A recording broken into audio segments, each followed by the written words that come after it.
Okay, we've all seen them, right? The Kennedy half dollar. You've probably got a few rattling around in a junk drawer or maybe an old coffee can somewhere. But what if I told you that one of those seemingly ordinary 50-cent pieces could actually be worth life-changing money? I'm not kidding. Yeah, I know. It sounds totally nuts, right? How can a 50-cent coin be worth more than a house? That's the big question we're going to tackle today. How does a regular old coin, one that you or I could have handled a million times, suddenly become a treasure that could literally pay off a mortgage? Well, the answer? It's hiding in plain sight. So let's just dive right in with a number that is probably going to blow your mind. A 1972 D Kennedy half dollar, a coin that looks pretty much like any other, recently sold at auction for, wait for it, $767,000. No, that is not a typo. Over $750,000 for a 50-cent piece.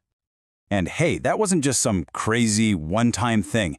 Here's another one, a half dollar from 1980. With that little D for the Denver mint mark, pulled in an equally staggering price. A coin from 1980, worth over $500,000. Just let that sink in for a second.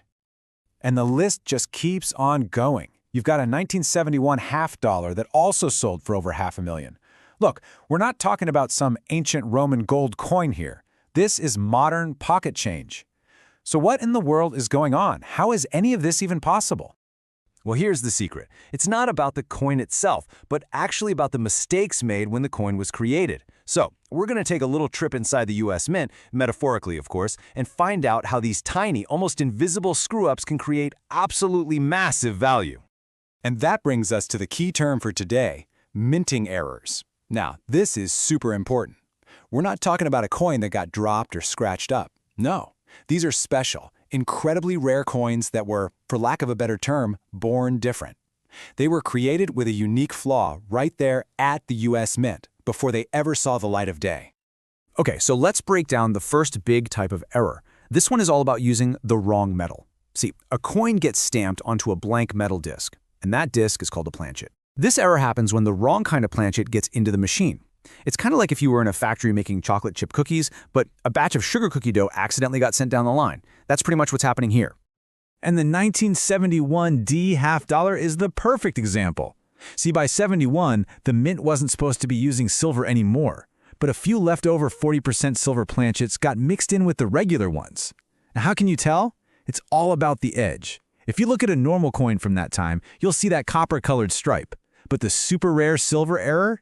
It has a solid, silvery white band. That's it. A tiny little difference you can see with your own eyes that's worth a fortune. All right, on to our second major type of error, and this one's a bit trickier. It's called the double die. Now, this has nothing to do with the metal. This is an error on the die itself. You know, the big stamp that presses the design onto the coin. If there's a mistake when they're making that stamp, it can create this faint kind of ghost-like doubling effect on the letters and numbers of the finished coin. So let's take a look at this 1980 D coin.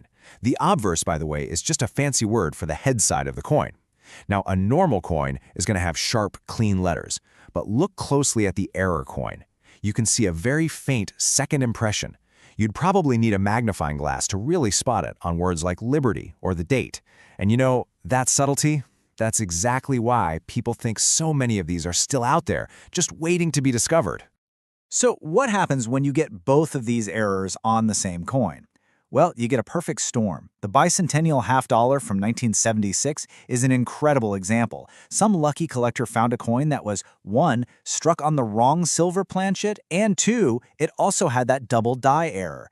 This was like a one-of-a-kind combination, the ultimate collector's piece. And yeah, it sold for almost $500,000. Okay, so finding an error coin is one thing. That's the first huge step.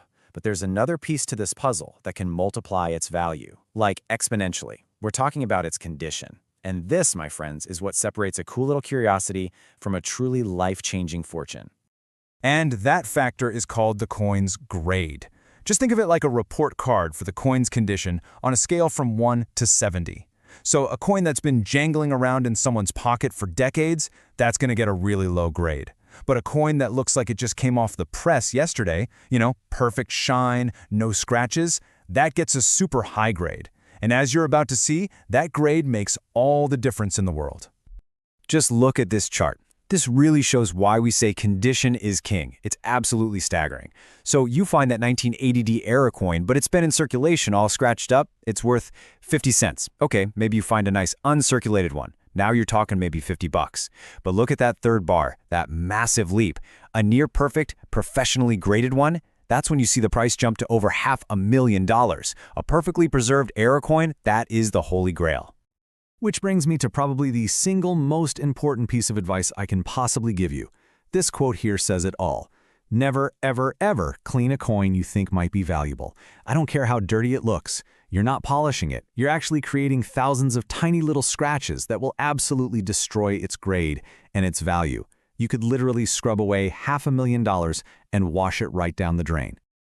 Okay, so by now you're probably ready to go tear apart your couch cushions and raid your grandpa's coin jar. I get it. So let's take everything we've talked about and turn it into a super simple, actionable checklist you can use to start your very own treasure hunt.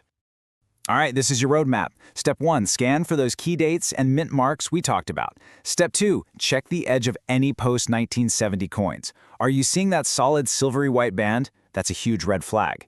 Step 3, grab a magnifying glass and hunt for any doubling on the letters. Step 4, just use your eyes. Look for the coins with the best shine and the fewest scratches. And Step 5, what's the most important rule? Come on, you know it.